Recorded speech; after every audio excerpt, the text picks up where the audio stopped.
So we're doing inverse functions. And again, this should feel like a review for the most part. Inverses are a big part of Algebra 2. We're just going to talk about it a little deeper and look at different functions that we may not have looked at in Algebra 2. That's the only difference. Does that make sense? Okay. So to start off with, inverse just means that you are undoing something, right? The goal of an inverse is to undo. Every inverse function can be found by switching. I gotta see closer. How close can I get? All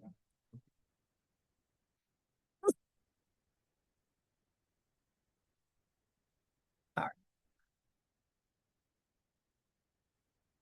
Try to write that a little prettier for you. I think I can see now.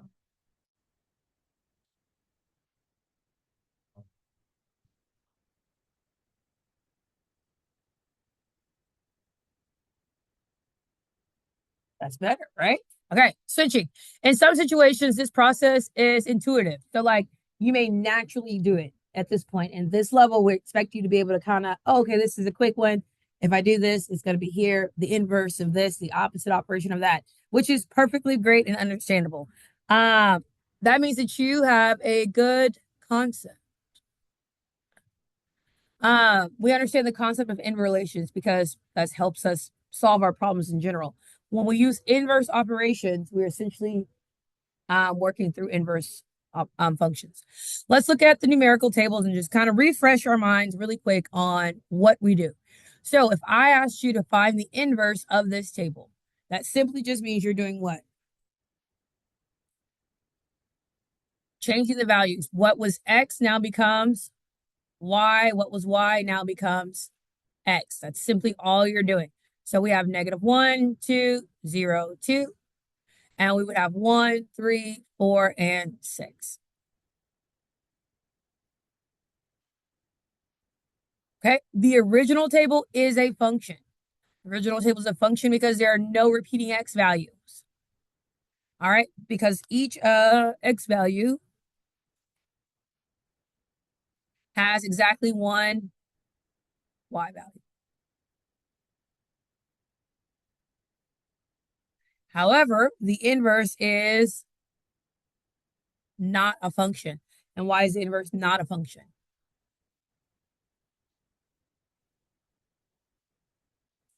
There's repeating X values, okay? Because the X values, and you can write that however you want. I'm just going to write the X values repeat.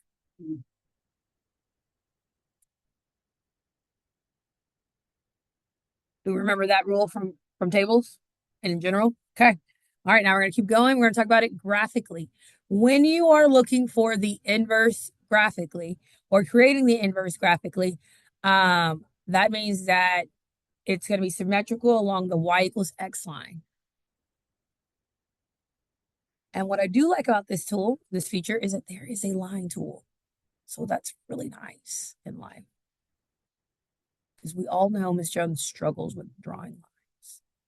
Go through the origin. That's close enough, right?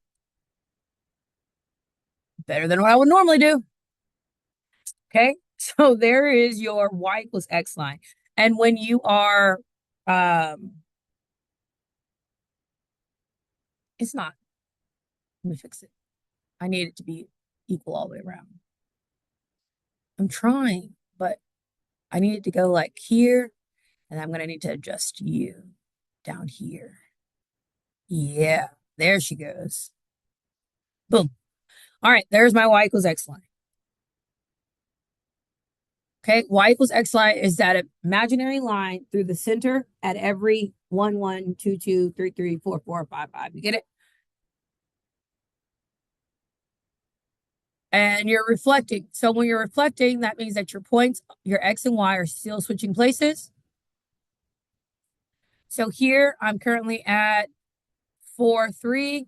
My new home is going to be at 3, 4. Make sense? Here I'm at 2, 1. My new home is going to be at 1, 2. Here I'm at negative 1, 2. My new home's going to be at 2, negative 1. Here I'm at negative 2, negative 1. My new home's going to be at negative 1, negative 2. You know, I'm going to freehand this. Yep, that's what that is. Beautiful. Use your imagination. Yep, you see it. And that's graphically. Can we do it graphically? And everyone remembers that, right? Okay, I'm not going too fast. We're good. Moving on. On the next, we have the original is a function. Why is the original a function? No repeated x value. And then what about the inverse? Why is the inverse not? You have repeated x values. Oh no.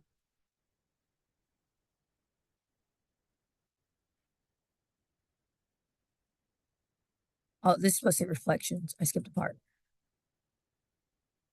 Y equals x, and then we're going to move down.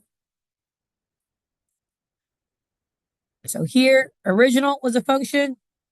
Was the original even a function? No. And the inverse is still not a function. No.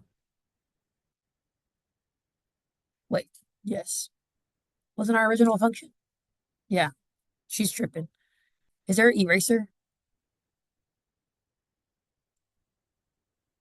Nope, that's not erasing. You know, someone needs to invent a pen that when you're writing, you can actually just turn it upside down and it erases. Like, you know what I'm saying? I can actually go, huh? Like yeah, on an E pen. Where? Mm, that requires work, I guess. Probably is. Yeah. But this is only $30, but one that I can turn upside down and erase is gonna probably be a little pricey. But yes, I keep wanting to do that and I can't. All right, easy. Moving on. All right, next part that we're going to review. How do you find the inverse algebraically, my friends? What do? We're going to start off real simple from algebra 1. So we have a linear equation. We have f of x equals 3x minus 7. And algebra 1, this is the one you would find the inverse for. If your teacher ended up going over it, because it's not tested, so they probably didn't, which means it relies strongly on your algebra 2 test teacher, which was me. We did it. So simply it says we're going to first switch x and y. Remember, f of x represents our y. So we switch them. So this becomes x equals 3y minus 7. And after that, we're going to do what? We just solve for y.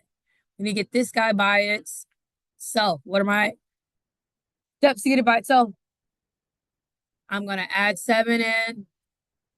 Then do what? Divide by 3. And now y is by itself. So my inverse function is x plus 7 over 3.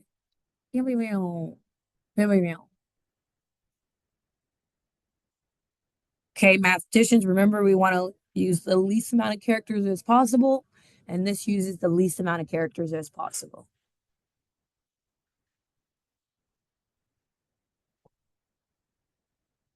Is it a function? Yeah, it's just another linear function, right? All right, make sure that when we're writing, we always end showing that it's an inverse by writing it as f to the negative 1 of x. All right, this is where it gets a little pre-calc-y. We're now going to be dealing with rational functions, which means that we have numerators and denominators, and there's the possibility of factoring. I know. We were coasting it, having fun reviewing the easy stuff. And so now we dive a little deeper to what makes it pre-calc. Y'all aren't excited? It's cool. All right, well, here are the steps. So, of course, we're going to switch our x's and y's. Then we're going to multiply or distribute both sides. Whatever we need to do, we're going to do that, okay? By the denominator of the rational expression, okay? 3, we're going to move all terms that include a variable, the variable y to the left, and all terms that do not to the right. We're going to factor our lives away, yeah. And then we're going to divide both sides by whatever is remaining with the y, and then we're going to rewrite it as an inverse. And these are our steps that we're going to follow. Sounds like a lot, but it's not, and it's going to be satisfying in the end. I promise. Just go with it. Trust the process. All right, we're going to start off with the easy baby ones. Okay, here we are. We have f of x equals x minus 2 over x plus 3. Step uno is to switch our x's and y's. So this is going to become x equals y minus 2 over y plus 3. To make this easier for you, I know the steps can be daunting, but a lot of times, if you guys think of this as cross multiplying, it's a lot easier, okay? So if we set it up as cross multiplying, it's not that bad, okay? So as you can see here, I put x over 1. I'm going to cross multiply, which is going to give me x times y plus 3 equals y minus 2.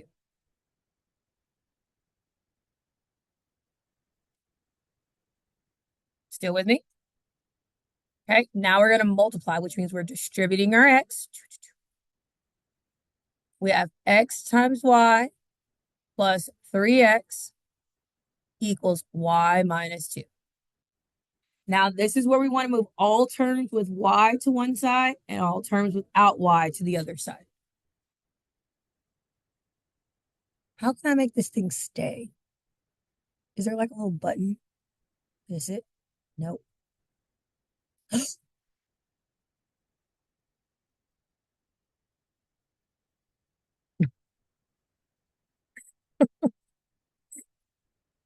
was trying to make that rivet stay, and it took my whole thing away.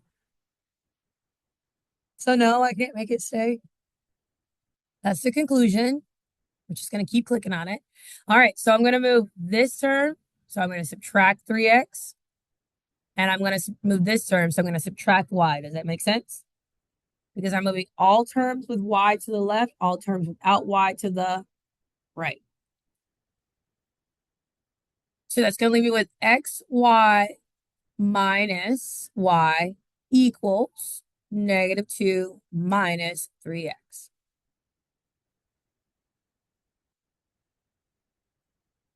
Okay, the next thing is I'm going to factor out the y. So you're going to factor out your y. Factoring out means I'm dividing out. So I divide out y, and I'm left with x minus 1 equals negative 2 minus 3x. And what's the last thing I need to do to get y by itself?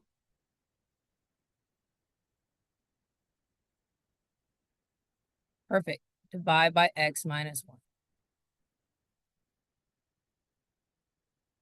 Now y is by itself. So therefore my inverse equals negative 2 minus 3x over x minus 1. Or it can equal negative 3x plus 2 over x minus 1. The only difference is that don't beat yourself.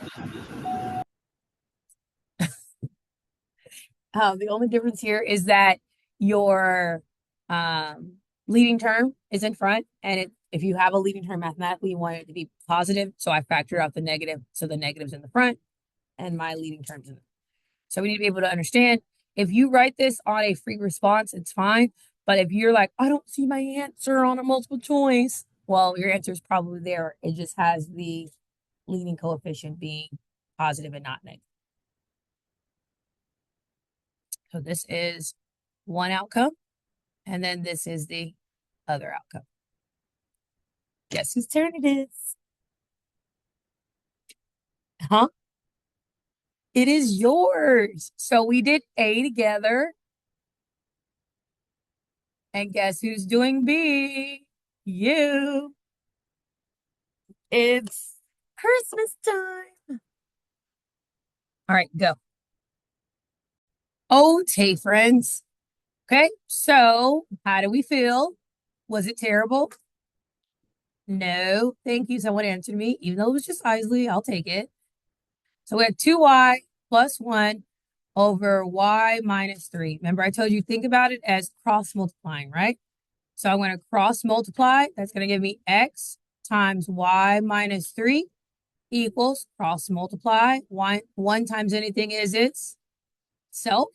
I'm going to multiply, distribute. I get xy minus 3x equals 2y plus 1. Then we want to move all terms with x to one side and all terms with y to the other side. So I'm adding 3x, I'm subtracting 2y.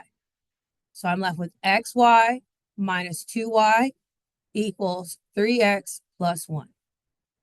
I'm going to factor out my y, and we have y factored out. We have x minus 2 equals 3x plus 1. And what's the last step to get y by itself? Divide by x minus 2.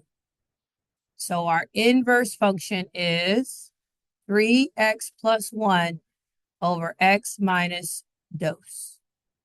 Ta-da! Yay! We did it. You're geniuses, all of you. Good job. All right, so that's the big part, the big change from Algebra 2. We did not do rational inverses in Algebra 2.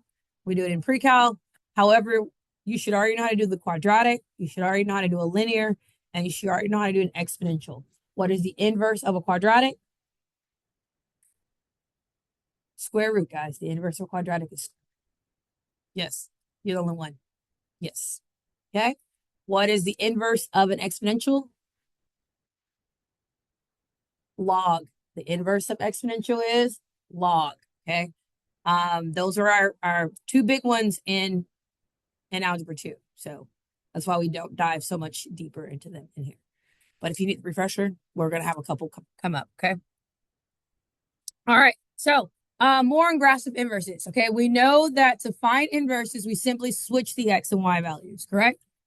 That's the conclusion. We understand that. However, graphically, this means that the function and its inverse will be reflections on the y equals x line. Putting that all together. Now, when you are sketching the line, please make sure you always include your y equals x. So make sure y equals x is there. And you want to mark any of the points that you're going to originally start with, okay? If they're already on the line, they're going to stay on the line. Okay, if they're already at 1, 1, or 2, 2, or 3, 3, or 4, 4, they're going to stay. They don't move, obviously, because the x's and y's are equivalent. Okay. When you are graphing, you can select additional points, but make sure you're choosing points that are pretty that are integers, because switching with fractional points or rational points may not be as easy. You can find the inverse by switching, or graphically, you can try and reflect. When you are reflecting, remember the line is perpendicular. I can't spell perpendicular up here. P-E-R spell. That's not the song. P-E-R-N-U-L.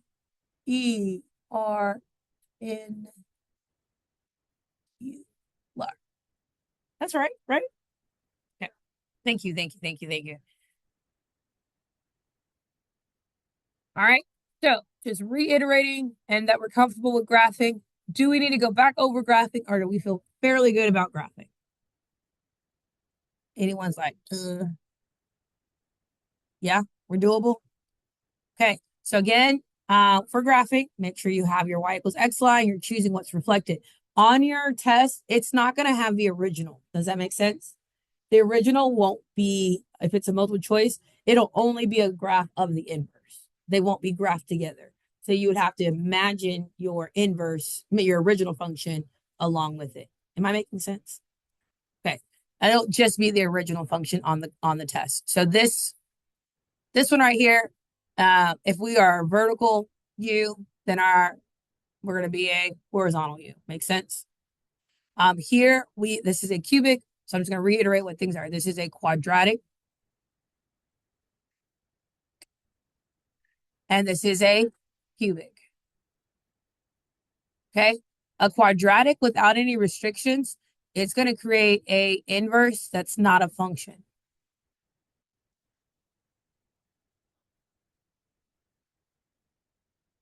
Okay, if it has no restrictions, if I'm doing the whole quadratic, it's not a function.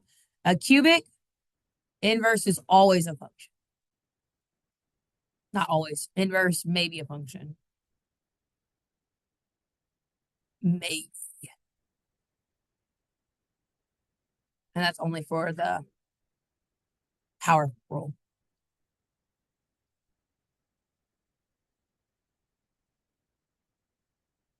Okay, it's not going to always.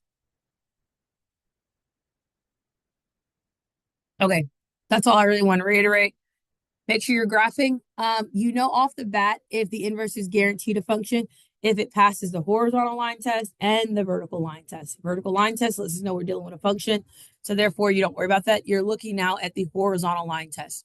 So if I look at the horizontal line test, this is going to drastically fail, right? I'm hitting multiple points all the way. So I know that the inverse is not a function. On this one, this cubic, because it's transformed, it's not just a basic cubic. It's not a power function. I'm hitting multiple points at a time. Does that make sense? So I know that the inverse is not going to be a function. If it fails the horizontal line test, we know the inverse is not a function, so we're going to write that. Fails horizontal line test. Inverse, not a function. Got it?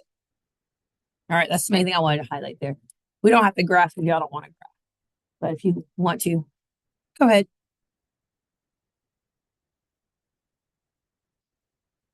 Okay. What do inverse functions do? If you plug a number into a function, it generally will have an output, right? A different number. For example, if we plug x equals 2 into this function, we're going to get what? You have to be fast with that. Thank you. 5. I was like, I get 5, right? Now, if we plug that answer into an inverse function, we should get what? Into the inverse function. If I plug 5 into the inverse, I should get what?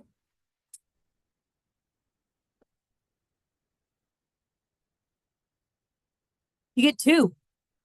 Okay. Yeah. Because my output of my original is the input of my inverse. Does that make sense? Because your X and your Y is doing what? Switching. Okay. So if I plug 5 into my inverse, my output's going to be 2 because they have switched roles. They have switched jobs. Okay. So remember, if we plug X into a function, then plug the output into the inverse of the function, we should end up with X again.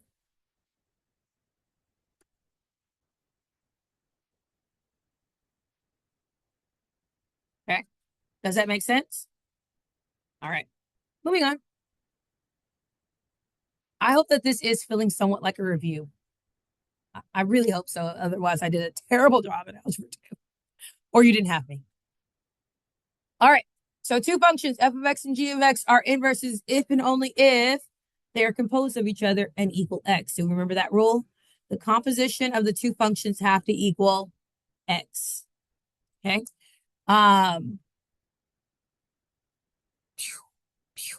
Okay. And that works vice versa. So when you are saying, composed functions, that means they're inverses. So two functions that go together and their composition is x, then they are inverses.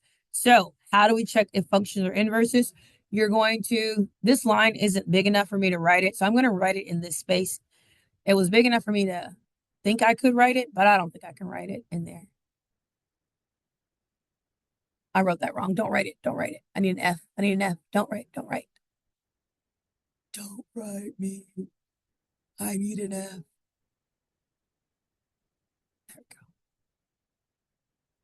All right. So F inverse composed with the original function, it has to equal X and vice versa. And F composed of the inverse also have to equal X. That's what that's saying. That's how you verify. This is what we do to verify. So in your mind, I know you're going to get frustrated, but if they ask you to verify that two functions on a free response, if they ask you to verify that two functions are inverses, you cannot solve the two functions for the inverses. They actually want you to do the composition. Okay? You can't say, well, I'm just going to switch X and Y and solve. No, they want you to verify, which means that they want you to compose them. They want you to put one function into the other and the other function into the other and then simplify to see if they both equal X. Okay? And your brain, you're probably like, but why gotta do all that? Because it's verifying. That's how you verify.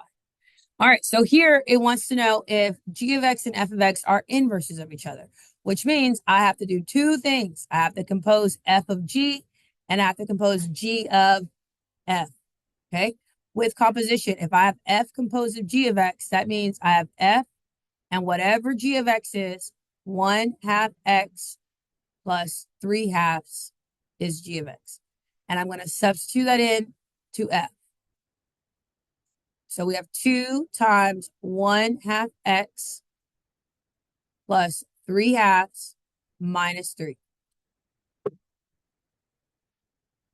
The beauty is your denominator is the same as your whole number, so they cancel each other out. So we're left with 1x plus 3 minus 3. And what does that equal? It equals x. So the first one worked. Yay. Now you're going to repeat it, but this time it's g composed of f of x. What does f of x equal? 2x minus 3. So now I'm substituting this into here. So here we go. I have 1/2 times 2x minus 3 plus 3/2. Half of 2 is 1. 1/2 times 3 is 3/2. Fractions are our friends. What do you notice happens? Cancels out. And we're left with x. Yay! G of x and f of x are inverses.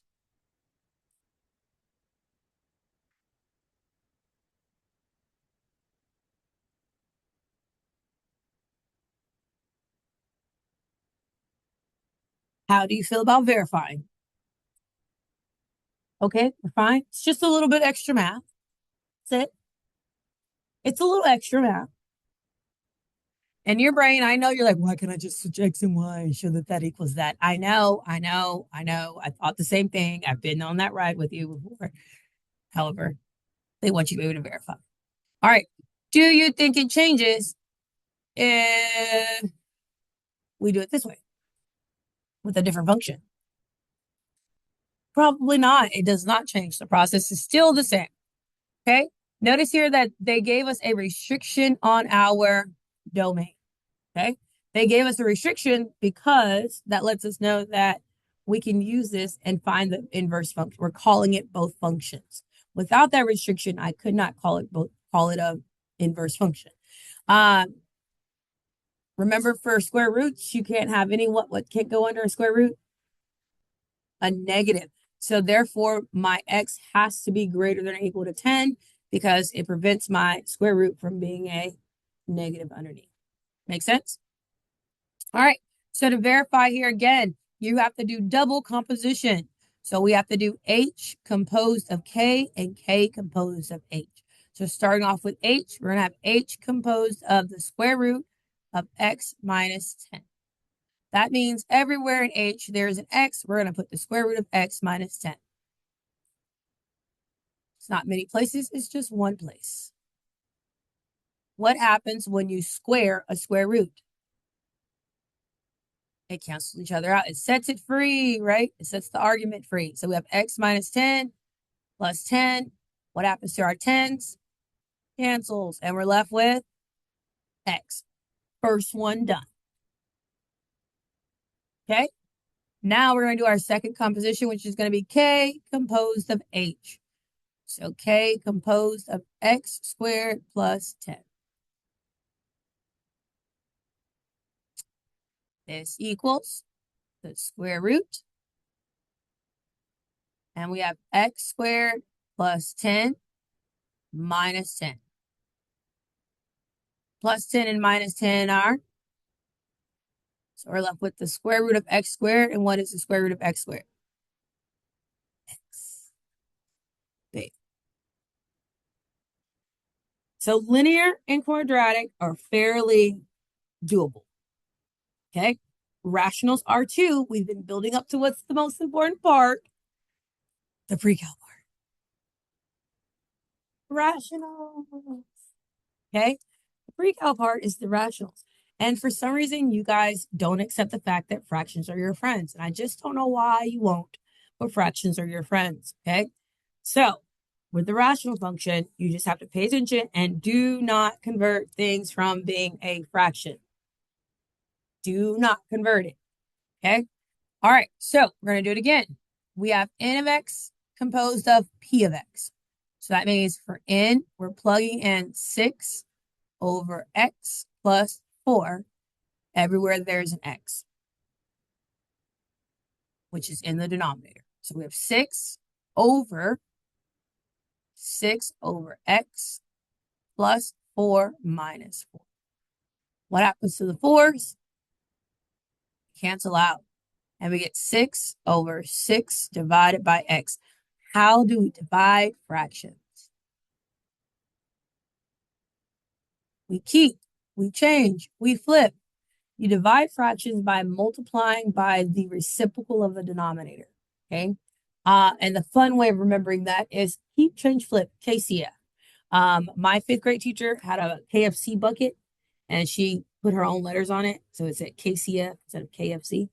And so in my brain, every time I have to remember how to divide fractions, I see the bucket. Oh my gosh, okay. Here's the last piece. So making sure that we are good with the rational functions. End of part 1. That's all I got.